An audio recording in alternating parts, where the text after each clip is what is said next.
निमित्तानं या ठिकाणी सभासदांचा स्नेहमिलन कार्यक्रम व माननीय यांचे देशमुख सर सत्काराचा कार्यक्रम ठेवण्यात आलेला आहे। त्या निमित्तानं आपण या ठिकाणी मोठ्या उत्साहानं आणि उत्सुकतेनं साहेबांच्या सत्काराची वाट बघत आहात। थोड्याच वेळात कार्यक्रमाला सुरुवात होणार आहे। मान्यवरांचं आगमन झालेलं आहे। काही मान्यवर अगदी रस्त्यात आहे 2-3 मिनिटांमध्ये त्याचे या ठिकाणी आगमन होईल। सर्व सेवानिवृत्त शिक्षक शिक्षकेतर समाजात बसायचे आहे। लगेच कार्यक्रमाला सुरुवात होत आहे।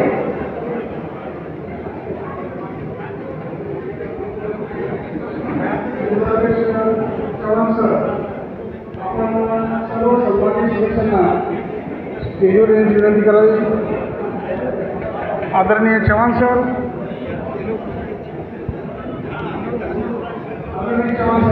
आपण सन्मानित सदस्यांना स्थानापन्न होण्यासाठी स्टेजवर घेऊन येत आहे। सर्व पदाधिकारी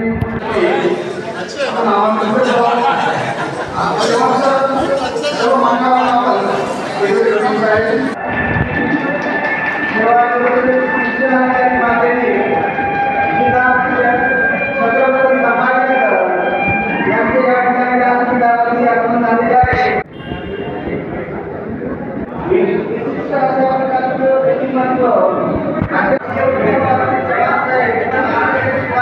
पाय मोकळा करून घ्या, पाय मोकळा करून घ्या।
एक मिनिट आहे, इकडे बघा।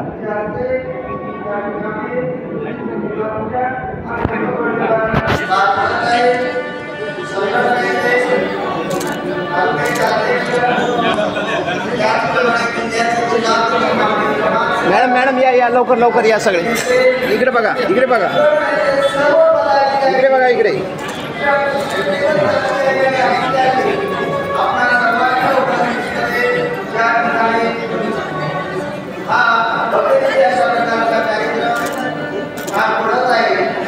सर या ना इकडे। थांबा मॅडम, मॅडम थांबा। थँक्यू।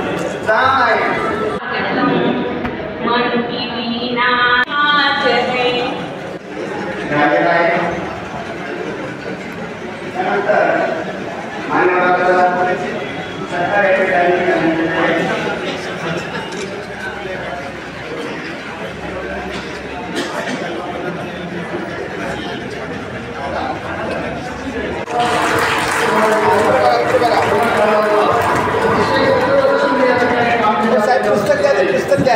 हा इकडे बघा, इकडे बघा, इकडे बघा, इकडे।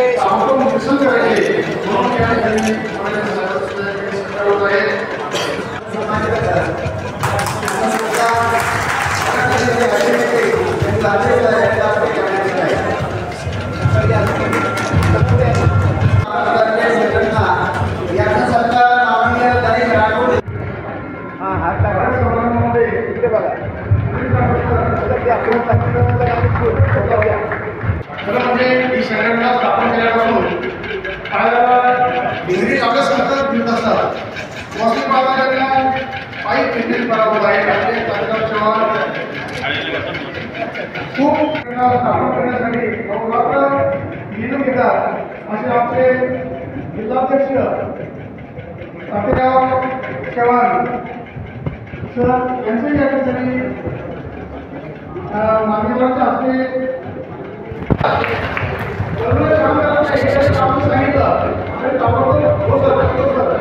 अरे थोडं हा सर इकडे बघा सर इकडे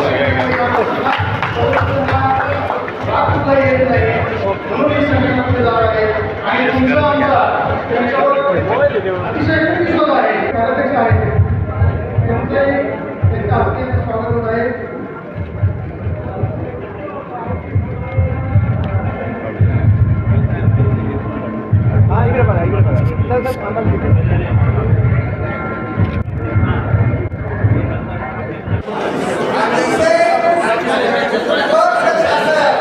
मागे मागे सरका हो सर हो गुरुजी सर सर थोडं मागे सर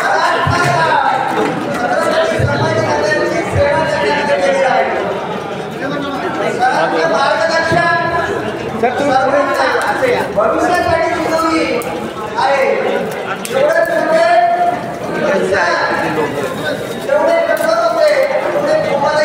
मागे मागे वा गुरुजी हा इकडे बघा सगळे सगळे इकडे बघा इकडे आता क्लॅप करा परंतु कधी कोणालाही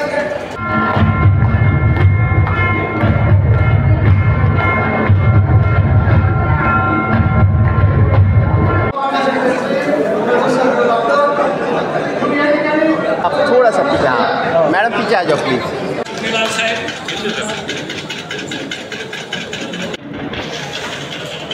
आज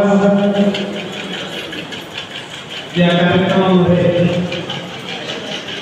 मला आवर्जून या ठिकाणी बोलवल्याबद्दल संयोजकांकडे खूप आभार व्यक्त करतो.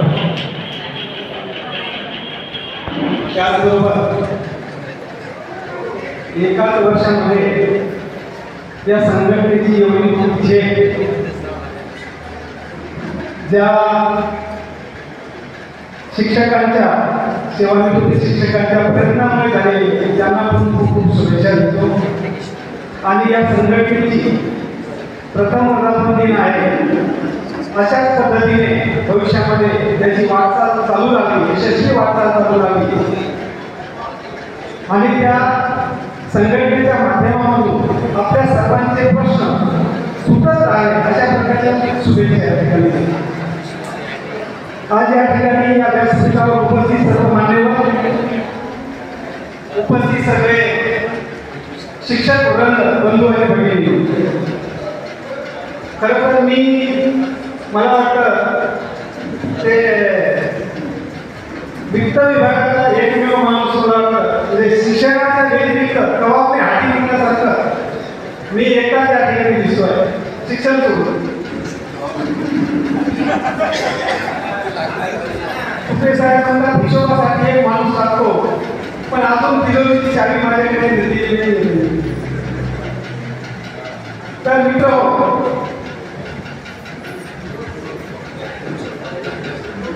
मला 3 वर्ष झाली सेवानिवृत्त होऊन आणि सध्या मी smart city Chhatrapati Sambhajinagar smart city सगळ्यांना माहीत असेल त्या ठिकाणी पुन्हा कॅपो म्हणून कार्यरत आहे गेल्या 2 वर्षापासून.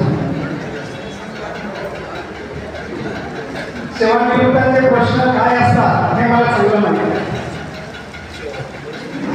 औरंगाबादला मी कॅपो म्हणून काम करत असताना महाराष्ट्रातलं सर्वात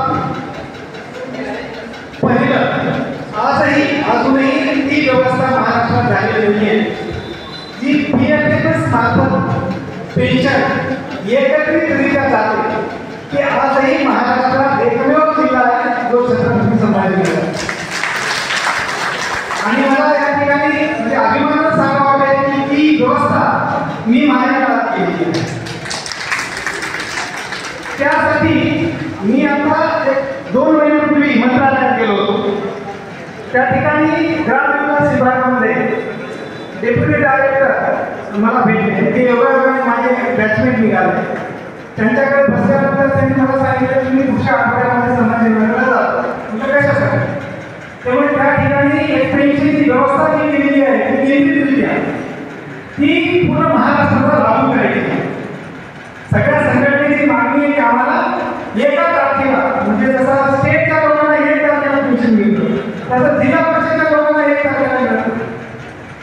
मी हे जेव्हा पाहिलं आणि पंचायत समिती लेवलला पैसे जाण्यासाठी जी सिस्टम होती त्यासाठी 15 ते 20 दिवस म्हणजे कॅपोकडनं पैसे रिलीज झाल्यानंतर 15 ते 20 दिवस लागायचे पेन्शनरच्या अकाउंटमध्ये ते पोहोचायला. आणि मग या सिस्टमचा अभ्यास केला आणि जे काही लूपहोल्स होते मधले ते सगळे रिमूव्ह केले. मग त्यासाठी सगळ्यात महत्त्वाचा निर्णय असा घेतला की जे कोणी घेतले नाही महाराष्ट्रामध्ये किंवा घेऊ शकत नाही किंवा त्याचं कारण हे की कोणी जबाबदारी घेत नाही, कोणाला जबाबदारी नव्हतं आणि मुळात ते काम कॅपोचं नाहीच आहे. मुळात ते काम आहे डेप्युटेशन जनरलचं. म्हणजे जे पेन्शन रिलीज झालं करण्याचं काम जे आहे त्याचे कस्टोडियन खरे आहे डेप्युटेशन जनरल, पण ते कॅपोकडून आम्ही जबाबदारी स्वीकारली. कारण त्याचं पेन्शनची जे काही प्रक्रिया करावी लागते ती सगळी वित्त विभागामार्फत करावी लागते. हे सगळे कृती त्याच्यात माहीत होत्या, लूपहोल्स माहीत होते आणि मग हे करायचं तर कसं करायचं. मग याच्यासाठी काहीतरी कोणीतरी जबाबदारी उचलली पाहिजे. म्हणून ती जबाबदारी आम्ही उचलली आणि आजही ती यशस्वीरित्या संभाजीनगरमध्ये ती प्रक्रिया चालू आहे.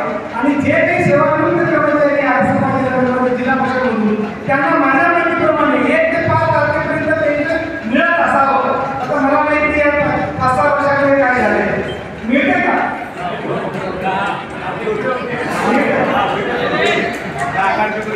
आता तर तिला काय मिळेल 20 तारखेच्या पुढे मिळेल असं माझा अभ्यास आहे. म्हणजे आम्ही जो अभ्यास केला आणि तुमचे सगळे पीपीओ होते पेन्शन पेमेंट ऑर्डर या सगळ्या पंचायत समिती लेवलला असायचे बरोबर. जे जुने असतील ते आम्ही आता पूर्ण हेडक्वार्टरला घेतलेले पेन्शन पक्ष केलेला आहे. जे महाराष्ट्रात कुठल्याही जिल्ह्यात नाही आणि विचारून बघत नाही तुमच्या सगळ्या त्याचे महाराष्ट्रामध्ये प्रतिनिधी असतात. 1 तारखेपर्यंत मिळू शकते पण कर्मचारी काही आले आले 1 तारखेला 100% हे स्टेटचा आवाज त्या पद्धतीनेच अपेक्षित आहे आणि त्यासाठी ती व्यवस्था आपण केली. आणि त्यानंतर मी औरंगाबाद नंतर कॅपो जालना गेलो ते 4 वर्ष कॅपो राहिलो. त्या ठिकाणी सुद्धा तुमचे शिक्षक बंधू तुम्हाला माहीत असतील किंवा तुम्हाला विचारलं असेल तुम्ही विचारणा केली असेल पण असेल.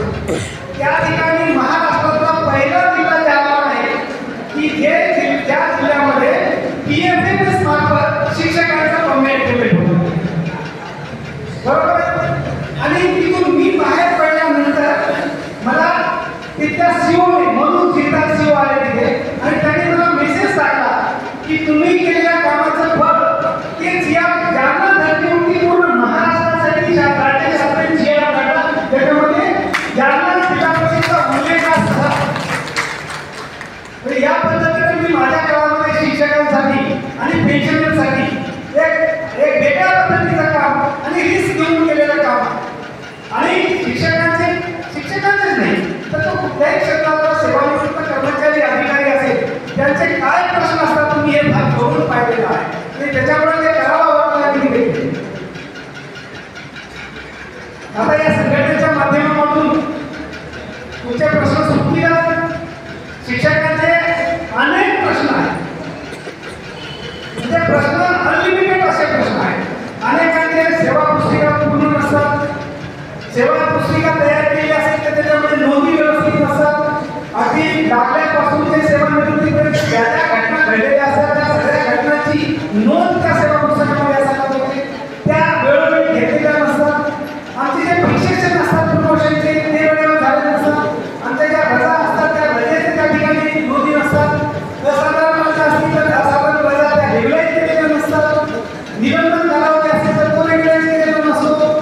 अनेक प्रकारच्या समस्या असतात त्याच्यामुळे सेवानिवृत्त झाल्यानंतर आम्हाला जे प्रश्न समोर भेडसावतात आणि वेळेवर आम्हाला त्या ठिकाणी पेन्शन मिळत नाही याचे अनेक असे कारणं आहेत. आणि त्यासाठी आणखी सगळ्यात महत्त्वाचं शासनाने असं एक परिपत्र काढलेलं आहे की जेव्हा एखाद्या कर्मचारी सेवेमध्ये रुजू होतो त्याचबरोबर तेव्हा त्याचं मूळ सेवा पुस्तक जेव्हा तयार होतं त्यावेळेस त्याचे डुप्लिकेट सेवा पुस्तक तयार होणं हे अनिवार्य आहे. आणि केवळ तयार करून अनिवार्य नाही तर ते दरवर्षी सप्टेंबर महिन्यामध्ये सप्ताह असतो. त्या सप्ताहामध्ये मूळ सेवा पुस्तकावरून दुय्यम सेवा पुस्तक हे अपडेट करायचं. हे मॅन्डेटरी वर्क आहे पण हे कुठल्याही कार्यालयामध्ये हे होत नाही. आमच्या शिक्षक बंधूंना तर त्या सेवा पुस्तक खेड्यामध्ये कुठेतरी आम्ही नोकरी करतो. हे मुख्यालयामध्ये आम्हाला हे म्हणजे दुरापास्त असतं. आलो तर आम्हाला सगळे भेटीतच असतात.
सेवानिवृत्त लोकांच्या किंवा कर्मचाऱ्यांच्या सुद्धा प्रचंड अडचणी असतात.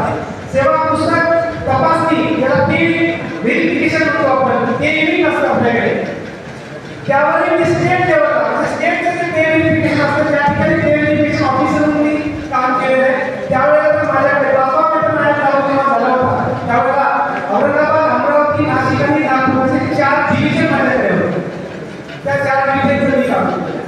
त्याच्यामुळे त्या काही अडचणी असतात आणि ते सगळं स्टेट डिपार्टमेंटसाठी असतं, स्टेटचे असतं.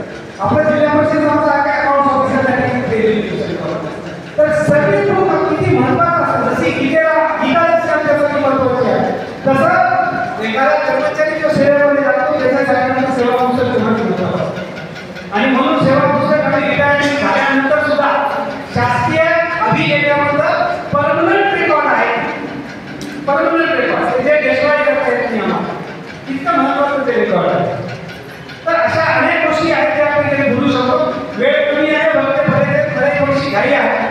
मूळ मुद्दा आहे की आपल्याला पुन्हा एकदा त्या संघटनेच्या पदाधिकाऱ्यांना मी शुभेच्छा देतो. चव्हाण साहेबांना चव्हाण साहेबांनी आगामी ठिकाणी मला बोलवलं त्याबद्दल त्यांनी शुभेच्छा देतो. आणि दुसरी गोष्ट या ठिकाणी आल्यानंतर थोडंसं कळलं की देशमुख साहेब सेवानिवृत्त झालेले आहेत. ते वयाने सेवानिवृत्त झाले, सुपरॅन्युएशन ज्याला आपण म्हणतो. तुम्हाला माहित असेल देशमुख साहेबांचं एक छोटंसं ऑपरेशन, छोटंच म्हणूया नवीन टेक्नॉलॉजीमध्ये आता की त्यांचं हृदयाचं ऑपरेशन झालेलं आहे, बरोबर आहे, माहिती सगळ्यांना. आणि त्यांचं हृदय ट्रान्सप्लांट केलेलं आहे, हे माहीत असेल. माहीत आहे सगळ्यांना?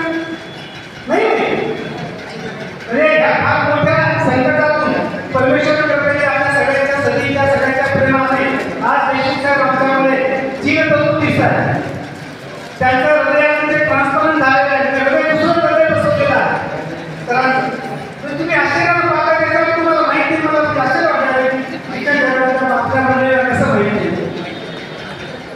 गेल्या 3-4 वर्षापासून 5-6 वर्ष 7 वर्ष झाले तर आपल्याकडे चेहरा पाण्याचं वाटतं का सेवानिवृत्त झाले नाही वाटत. त्याचं एक आणखी एक रहस्य आहे, पण मी तुम्हाला सांगतो.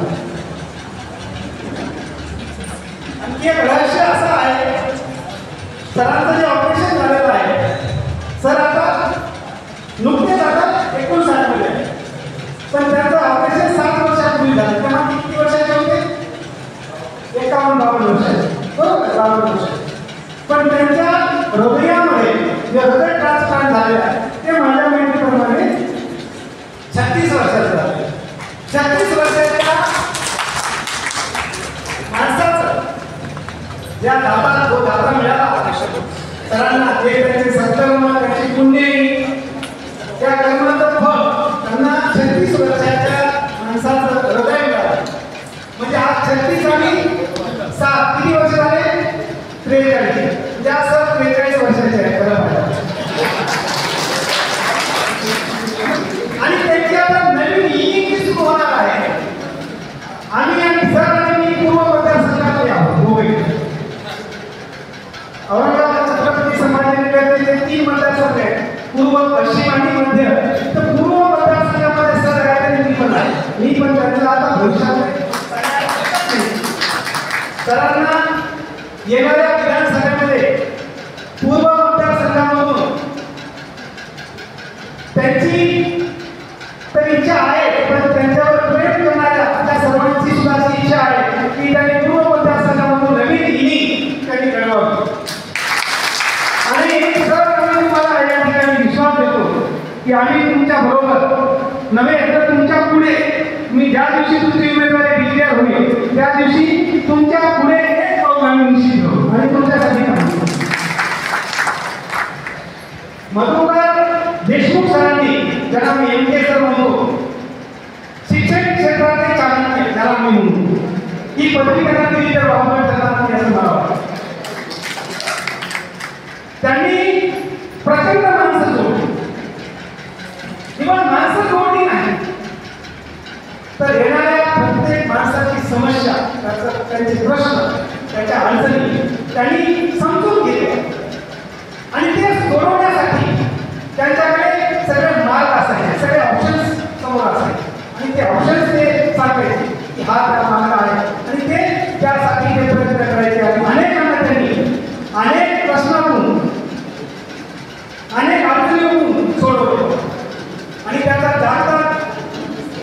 उदाहरण मी आहे या ठिकाणी माझ्या संस्थेसाठी मला जे काही अडचणी यायच्या नेहमी त्या सगळ्या ह्याच्यामध्ये फार मोठ्या प्रमाणात सहकार्य आहे देशमुख सरांचं मिळालं.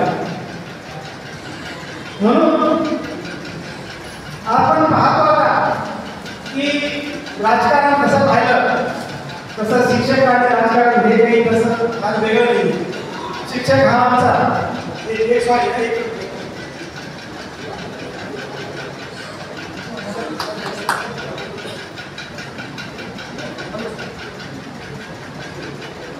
कमिशनरचा फोन आहे एकच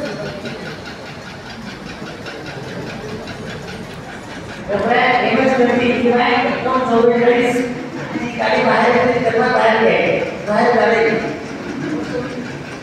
MS-20 किंवा 44 गाडी बाहेर काढणे. मला थोडंसं निरोप देतो आहे कमिशनर साहेबांचा सोबतचा फोन आहे. मी थोडंसं तिथे ऑफिसमधून आलेलो आहे. तर मी पुन्हा एकदा जास्त वेळ घेत नाही. नवीन इनिंगसाठी देशमुख सरांना खूप खूप शुभेच्छा देतो. आपण सर्व त्या ठिकाणी त्याच्या पाठीशी राहा अशी अपेक्षा व्यक्त करतो आणि मला या ठिकाणी सहयोगिकांना बोलण्याची संधी दिली. मला या ठिकाणी सहयोगिकांचे पुनश्च एकदा मी आभार व्यक्त करतो आणि आपली रजा घेतो. धन्यवाद. जय महाराज.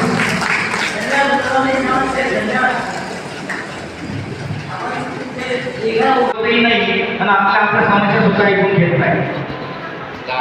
म्हणून कुठेतरी घाटाचा माणूस आपल्या सोबत असला पाहिजे. सर्वांना नमस्कार देतो. या महाराष्ट्र राज्य सेवानिवृत्त शिक्षकेतर कर्मचारी अधिकारी संघटना जिल्हा परिषद छत्रपती संभाजीनगर हे संस्थापक अध्यक्ष आणि आमचे तात्याराव चव्हाण. मी कार्यरत असताना मागच्या 2-3 वर्षामध्ये वेगवेगळ्या कारणाने भेटत होते आणि ते सारखं सांगायचे की साहेब माध्यमिकमध्ये जसा पगार वजू पडला तसा प्राथमिकमध्ये का होतो. माध्यमिकचं पेन्शन पण 1 तारखेला आता मी पण रिटायर झालो तर 30 तारखेला ते मला पेन्शन मिळते. 31 रात्री पैसे देतो. यांना पण येतो यांना पण येतो मला पण येतो. पण जिल्हा परिषदेच्या लोकांचा काय येत नाही असा ते सारखा प्रश्न विचारायचे आणि त्यांच्या सोबत असायचे आमचे राज्य संघटनेचे पेन्शनर असोसिएशनचे अध्यक्ष सचिव. आता पेन्शनर्स असोसिएशन जी आहे राज्य शासनाची तिचं कामच वेगळं आहे. कारण त्यांच्या समस्या वेगळ्या आहेत आमच्या समस्या वेगळ्या आहेत. आपण ग्रामविकास विभागात असल्यामुळे शासनाकडून पैसा आणि जिल्हा परिषदेला येतो. जिल्हा परिषदेतून तो वेगवेगळ्या खात्याच्या मार्फत त्या कर्मचाऱ्यांना वाटप केला जातो. सर म्हणजे आम्ही काहीतरी सांगायला म्हणजे आमचं ऐकत नाही आमच्या समस्या सुटत नाही. म्हटलं गुरुजी मग आपल्याला सवय पहिल्यापासून वेगळी चूल बांधायची आणि तात्यारावांनी ते मनावर घेतलं आणि वेगळी चूल बांधायचं ठरवलं. तात्यारावाला एवढं चांगलं यश आलं की एका वर्षामध्ये 500 सदस्य तात्याराव. मग मी रिटायर होण्याच्या अगोदर त्यांनी मला एक दिवस भेटले की साहेब तुमचा सत्कार करायचा आहे. तर तेव्हा मी त्यांना सांगितलं होतं की आमच्या सर्व संघटनेने एकत्र सत्कार ठेवलेला आहे. तो सत्कार तेव्हा स्वीकारेल. तुमचा सत्कार आपण जे पण रिटायर होतो ते म्हणजे तुम्हाला त्या अध्यक्ष करू. आम्हाला साहेब अध्यक्ष नाही होणार. अध्यक्ष याच्यासाठी होणार नाही तुम्हाला काहीतरी काम उठलं पाहिजे ना. तुमच्या जी उर्मी आहे शिल्लक तुमच्या जी ताकद शिल्लक आहे ती तुमची ताकद पुढे पण चालू राहिली पाहिजे. त्याच्यामुळे तुम्ही तुमच्या सहकार्यासह पुढे चला. मी आमचे बालाजी साहेब तुमचे साहेब आमच्या शिक्षण कार्यालयातले जेवढे रिटायर झालेली माणसं आहेत आता कॅम्पस साहेब आले होते त्या येऊन आले कुठेही आपल्या जिल्हा परिषदेच्या सेवानिवृत्त कर्मचाऱ्यांच्या काही अडचणी असतील एका ताकदीनं आपण या जिल्हा परिषदेमध्ये सगळ्यांनी काम केलेलं आहे. आपण त्यांच्या पाठीमागे उभं राहायचं आणि त्यांना मदत करायची हे ठरवू. म्हणून आम्ही फक्त झालो तुमचे सल्लागार मार्गदर्शक म्हणतो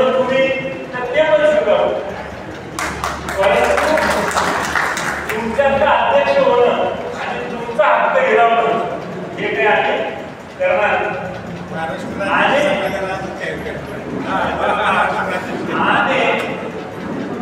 तुम्हाला सांगू इच्छितो की कधी कुठे नावाचे राष्ट्रपती अधिकारी महासंघाचे अध्यक्ष होते 15 वर्ष 20 वर्ष, त्यांना रिटायर होऊन 18 वर्ष 20 वर्ष झाले. 20 वर्षापासून तो संघटना आजही त्या संघटनेचा सल्लागार आहे, मुख्य सल्लागार. त्यांनी कधी पद घेतलं, परंतु प्रत्येक वेळेला शासनामध्ये जे काही चुकीची धोरणे निर्माण झाली त्याच्या वेळी विरोध केला आणि कर्मचाऱ्यांच्या विरुद्ध होणारे निर्णय थांबवण्याचं काम केलं आणि त्याचा परिणामाने प्रत्येक वेळेला राज्य संघटनेचे ज्या संघटना शाखा आहेत सगळ्या शाखा एकत्रित करून त्यातून चांगले अनुभव आपल्याला पाहायला मिळतात. तर असे या संघटनेचे आमचे अध्यक्ष दादारावजी चव्हाण, इथे या कार्यक्रमासाठी उपस्थित असलेले आमचे ज्येष्ठ मार्गदर्शक शिक्षण उपसंचालक माजी उपसंचालक सुधाकर भराडे साहेब, भाऊसाहेब कुपे साहेब, या जिल्हा परिषदेचे माजी उपमुख्यमंत्री कार्यकारी उत्तमराव चव्हाण साहेब, राज्य संघटनेचे कार्याध्यक्ष माधवराव खास या कार्यक्रमासाठी आले शिवाजीराव रायजे सर, या कार्यक्रमाचा मोठा भाग त्यांनी उचलला असे रमणे सर, आर्य Joshi, मासाटे, Adar Maruti, Ambe sir, Subhash Shinde sir, Basavraj Swami sir, Ganesh Rathod sir, Bhuge sir, Morde sir, Pune sir, Konde sir, Lakshmanji sir, Nalawade sir, Arya Patil sir, यांना Bharate sir, Kedar sir, Yashwant Shaikh sir, Ramrao Dabhade sir, taluka शाखेचे सर्व पदाधिकारी आणि उपस्थित करून 25-30 वर्ष शिक्षण खात्यामध्ये मी असतात 35 वर्ष काम केलं आहे. पूर्वीपासून तर रिटायर होईपर्यंत 36व्या वर्षी मी रिटायर झालो. बिना लग्नाचा मी साहेब झालो. लग्न झालेलं नव्हतं, निकट शिक्षणाधिकारी झालं तेव्हा लग्न झालेलं नव्हतं आणि त्याच्यानंतर लग्न झालं तेव्हापासून मी कोणती अनुभव. त्याच्यामुळे माझ्या लग्नाला एवढ्या गोष्टीची गर्दी होती, सासरा जमून गेला. त्यावेळेला मी इतकं लग्न झालं, त्यावेळेला 40 गाड्या माझ्या लग्नात आल्या होत्या, छोटे छोटे त्या होत्या तेव्हा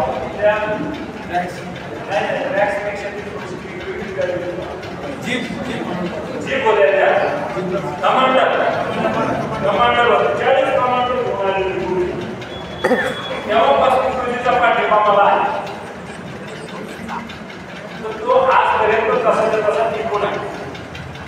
या 30-35 वर्षामध्ये अनेक प्रकारची माणसं आपण बघितली. तुम्ही पण अनेक प्रकारची शाळा बघितली, अनेक प्रकारची गावं बघितली, अनेक अनुभव आपल्याला जीवनामध्ये आले. परंतु एकमेकाला मदत करण्याचा जो अनुभव आहे त्याच्यातून जो आनंद मिळतो, मला वाटतं तो आनंद हा इतर कोणत्याही गोष्टीतून मिळू शकत नाही. आणि ज्या वेळेला आपण हे ठरवतो की आपल्याला प्रत्येक कामाकडे, प्रत्येक माणसाकडे सकारात्मक दृष्टीने बघायचं आहे, तेव्हा त्याचं समाधान, आत्मिक समाधान प्रचंड मोठं असतं. अनेकदा असं पण होतं, आपण सांगितलं आपली धमकी द्यायची किंवा सस्पेंड करायचं, नुसती धमकी द्यायची तर सस्पेंड पण करून टाकायचं आणि 4 दिवसानंतर त्याला कसं मेंटेन करायचं तर या निर्दोष मुक्त करून, म्हणजे आशय सुद्धा कामं चुकीची असतात ती करावी लागतात जनतेच्या रेडिओमुळे. आता तुम्हाला सांगतो असं नाही फक्त शिक्षकांच्या बाबतीत घडतं असं नाही. बदलापूरची आता घटना घडली, तिथे एका शाळेच्या वॉचमननं काहीतरी विचित्रपणा केला आणि त्याच्या बदल्यामध्ये सस्पेंड कोण झाला माहिती आहे तुम्हाला? ठाणे जिल्ह्याचा शिक्षणाधिकारी सस्पेंड झाला. आता कुठे तो वॉचमन, कुठे त्याचा हेडमास्टर, कुठे त्याचा संस्थेचा अध्यक्ष, नंतरची मग सगळी तुमची लिंक केंद्र अधिकारी, शिक्षणाधिकारी, सगळे गेले शिक्षणाधिकारी. या जीवनात येणाऱ्या काही घटना असतात संघर्ष त्याला म्हणतात ना की निर्दोष असतानाही त्याला दोषी धरलं. हे जे आहे त्याचं नाव येते. ते सगळ्यांच्याच वाट्याला येत नाही, कधी कधी चुकून कोणाच्या तरी वाट्याला येतं. त्याच्यामुळे फार खर्च काय असं वाढून घेऊ नका तो शिवा. सरांनी ते केलंच नाही, संकट पुढे गेलं नव्हतं. परंतु त्या निमित्तानं ती माणसं एकमेकांच्या जवळ येतात. नंतर त्यांना लक्षात येते की या गोष्टी कशा चालवायच्या असतात. अनेक पदाधिकारी तुम्हाला भेटतात. पदाधिकाऱ्यांच्या भेटण्यामध्ये बोलण्यामध्ये प्रत्येकाची खोड वेगळी असते. ते आपल्याला समजून घेऊन वागावं लागतं. जी माणसं ही कला शिकतात, जी माणसं समाजात चांगलं काम करतात, त्या सर जमिनीवर आलेल्या माणसाला ते आवडतं. मला वाटतं भाऊसाहेब पाटलाच्या बाबतीमध्ये तुम्हीच करावं. भाऊसाहेब त्यांच्याकडे तुम्ही कुणाला किती कधी माणूस जाऊ दे, आम्ही तरी कधी चिडायचे. फार झालं बघून पाणी गेलं तर चिडायचं. नंतर ते आपल्याला सांगायचं नाही समजणार. भाऊसाहेब पाटील तरी चिडले. अहो नाही साहेब असं करू तसं करू. शेवटी चहा पाणी करून माणूस वाट लावला मग शांत. हा प्रचंड मोठा संघर्ष आहे. हा काम करतात ऑफिसांमध्ये येणारे माणसं काही एक प्रकारचे तुमच्यापैकी अनेक हेडमास्टर आहे. गावात हेडमास्टरला जेवढा त्रास आहे तेवढा इतर कोणालाच नाही. आणि अशा सगळ्या हेडमास्टरांचं नेतृत्व कोण करतो? शिक्षणाधिकारी करतो. म्हणजे सगळ्या त्रासदायक माणसांचा त्यातला त्रास देवा माणसा तरी त्यातून जीवनातून आनंद घ्यायचा. आणि तो आनंद तुमच्या सगळ्यांच्या मैत्रीतून तुमच्या सगळ्यांच्या प्रेमातून आम्हाला घेता. सगळ्यांनी तुम्हाला फार कौतुक केलं. तर मी एकच शिकलो होतो पहिल्यापासून.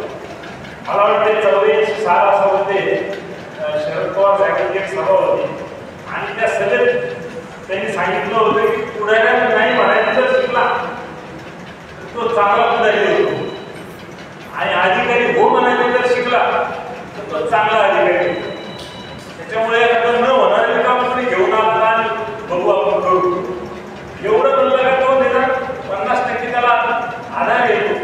आणि हळूहळू 4-5 चक्रानंतर त्याला सांगायचं की आपण प्रयत्न केले बाबा ते काय आता होत नाही. आपण पुन्हा पुढच्या वेळेला तर पुढच्या वेळेस बदलायचं. आपल्याकडे असणं काय फार असलेला बदली वाला कोणाची बदली सोयगावरून पैठणला जायचे, कोणाची पैठणून सावध झाले. याच्या पलीकडे दुःख काय होतं? असं दुःख कोणतं हा बदली राहतो आणि तो सुट्टी घेत नाही. याच्या पलीकडची आपली कामं नसतात. परंतु त्याच्यासाठी आपल्या ही कामं आपल्या फॅमिलीशी कुठेतरी जुळलेली असतात आणि त्याच्यातून फॅमिलीचा त्रास होतो, कुटुंबाला त्रास होतो. आणि म्हणून अशा याच्यामध्ये मदत करण्याची भावना ही कायम आम्ही ठेवण्याचा प्रयत्न केला. मित्र, सध्याच्या काळामध्ये शिक्षण खात्यात खूपच बदल होत आहे. 2000 साली मी औरंगाबाद शहरात आलो होतो आणि त्याच्यापूर्वी शिक्षण खात्यामध्ये मार्चमध्ये जर प्रस्ताव केला तर 15 एप्रिलपर्यंत प्रस्ताव मंजूर होऊन यायचे आणि त्याच्या ठिकाणी नवीन शाळा सुरू व्हायच्या, नवीन वर्ग उघडले जायचे. आज परिस्थिती अशी आहे की शासनाने जी काढल्यामुळे 30पेक्षा कमी पदाच्या शाळा बंद करायच्या. नाही बंद करायला त्याचा विरोध झाला. मग म्हणजे आता त्यातला एक गोष्टी ठेवायचा आणि एक कचराची ठेवायचा. आता कोणाचा विरोध झाला आता म्हणजे दहा करावा. दुसरी गोष्ट आहे आपण तरी किमान पेन्शन एकत्र येऊन आता चर्चा तरी करू लागतो. पुढच्या वेळेला पेन्शनच नाही. ही जी गोष्ट आहे मला वाटते की अत्यंत वाईट निर्णय आपल्या खात्यातून होत आहे. त्याला पण कुठेतरी आपल्याला विरोध करावा लागेल. मला वाटतं उद्या काहीतरी सगळ्या शिक्षकांनी त्याच्यासाठीचा जिल्हाधिकारी कार्यालयावर मोर्चा ठरवलेला आहे. पण हे हा विषय एवढ्यासाठी तुमच्या समोर काढला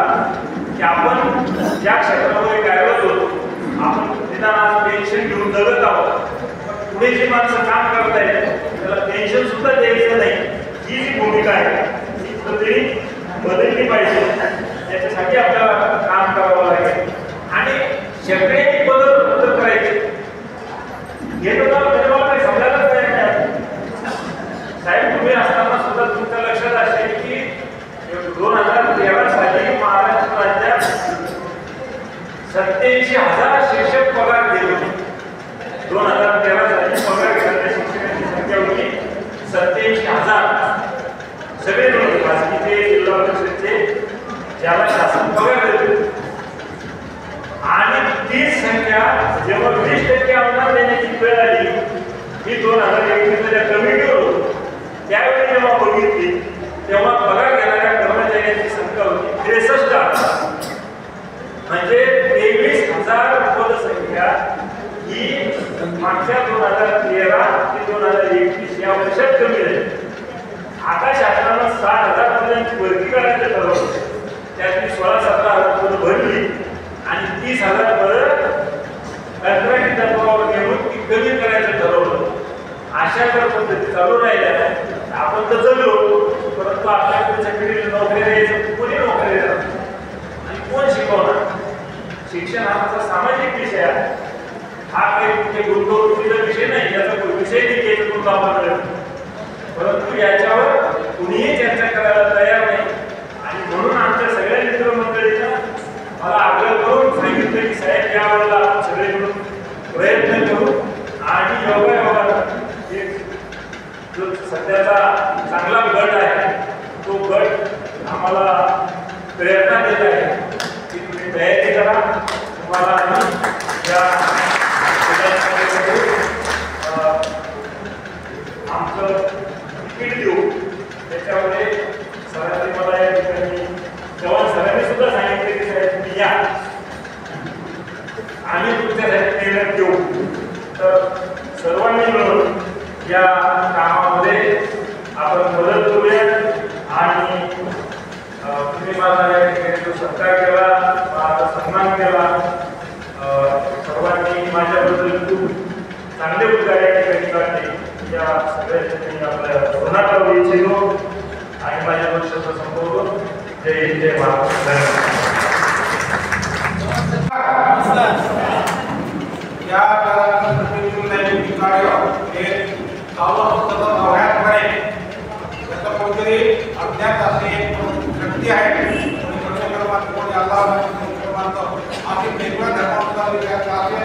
सर्व धर्मातील मानवता करण्यासाठी घडणारे सर्व विचारवंत महान नेते यांचं स्मरण करून आजचा दिवस आपल्या जीवनात एक चांगला दिवस समजूया.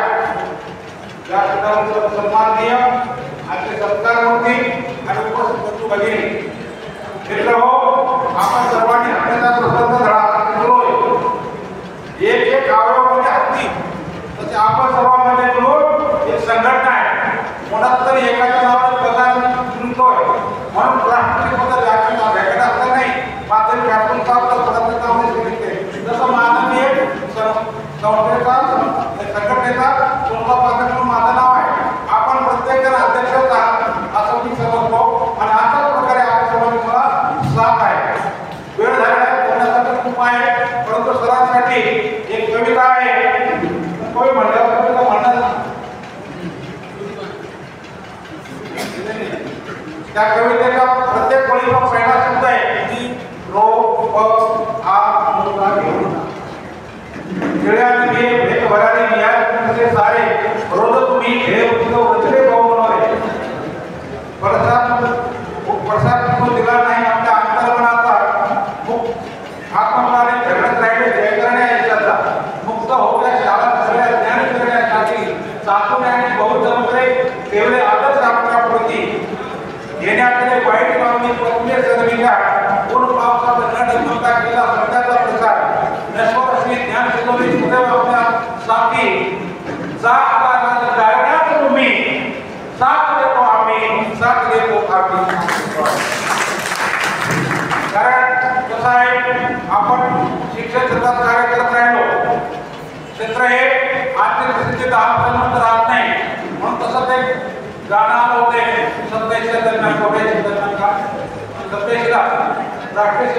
धरणाची ट्रेनिंग आली होती आणि तेव्हा आम्ही लोक तिथे केलं होतं.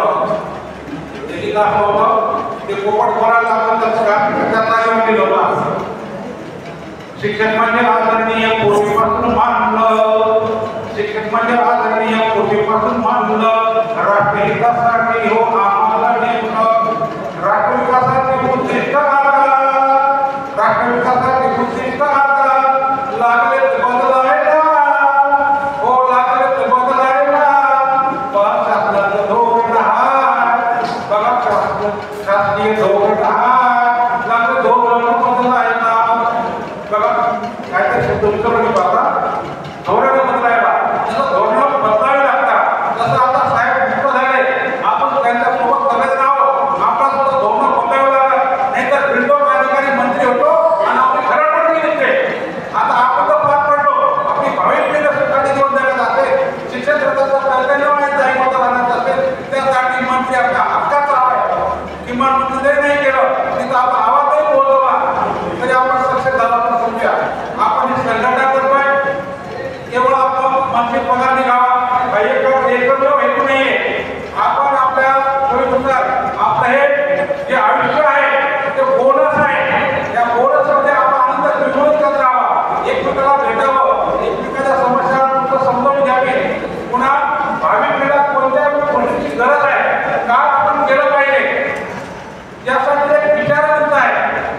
आणि आपले जनतेला कर्तृत्व क्षमता ते जेव्हा रिटायर होत होते ना, एक त्यांचं रिटायर कमी होत होता तेव्हा मला ते रिटायर होते हे आनंद कसा की ज्यांना कठोर कर्तव्य कठोर असणारा अधिकारी नको वाटतंय त्यांच्यासाठी आनंदाची बाब.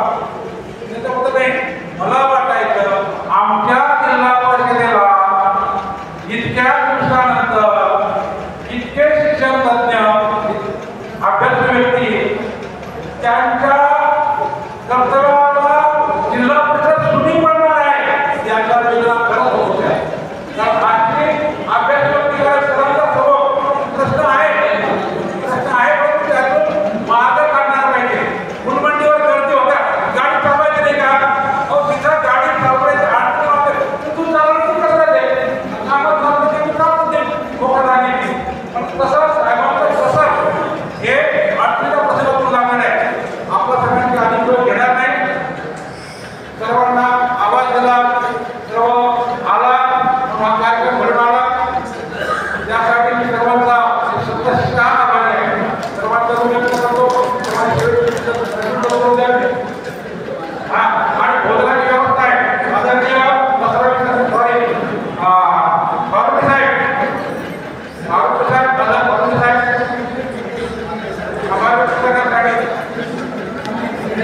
भारत माता की जय, भारत माता की जय, भारत माता की जय.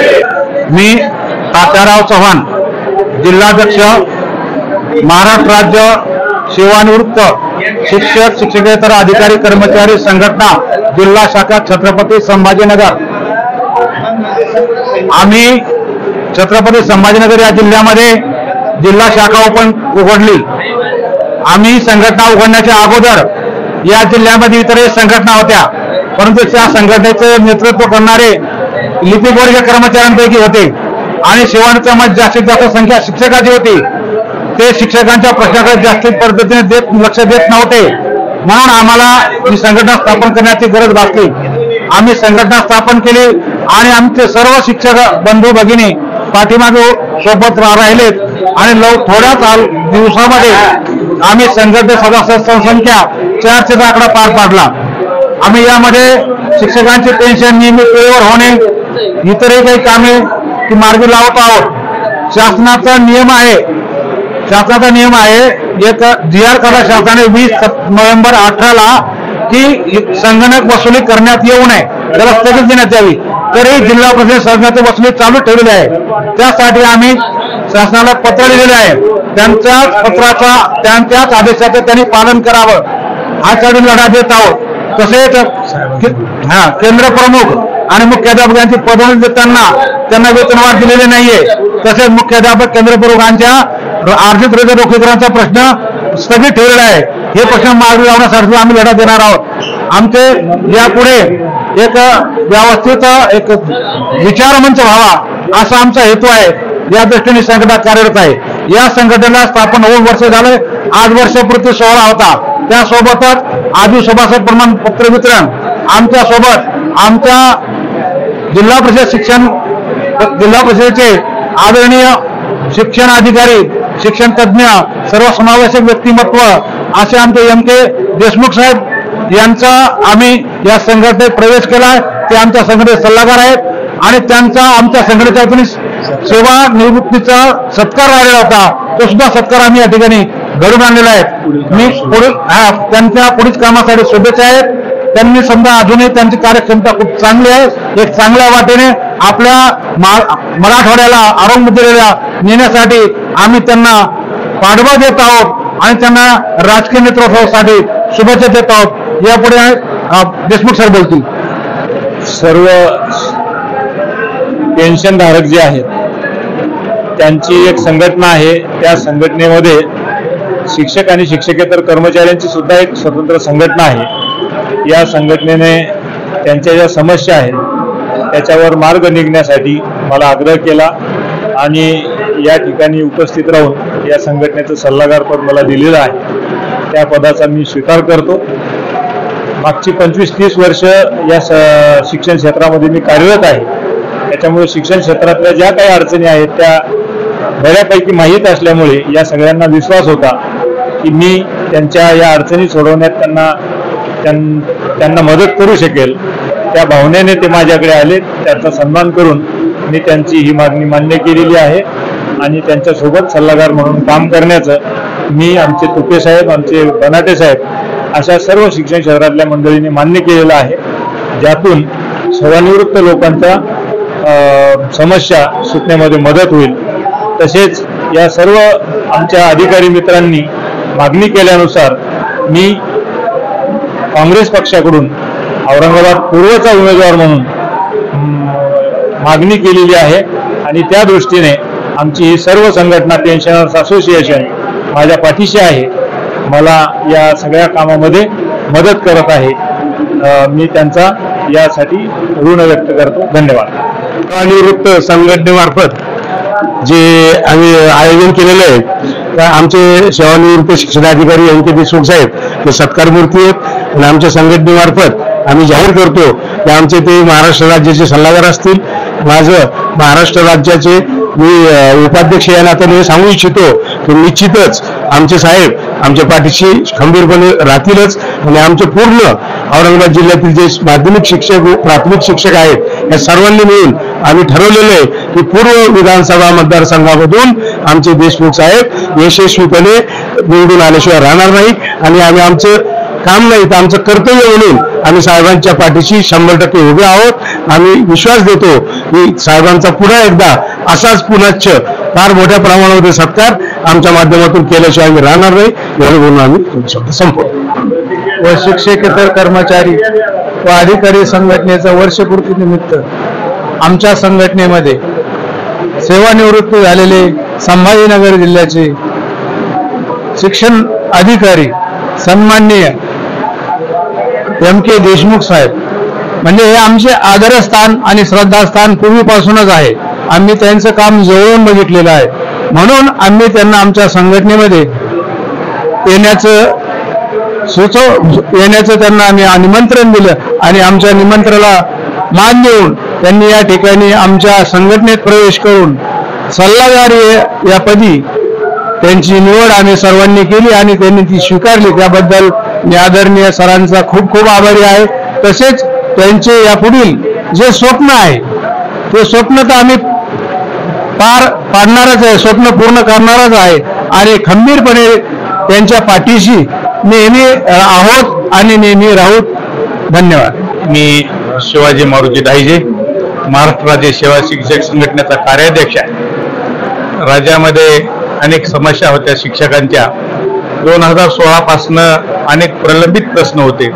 त्यात प्रामुख्याने आर्थिक खूप मोठा म्हणजे प्रलंबित प्रश्न होते.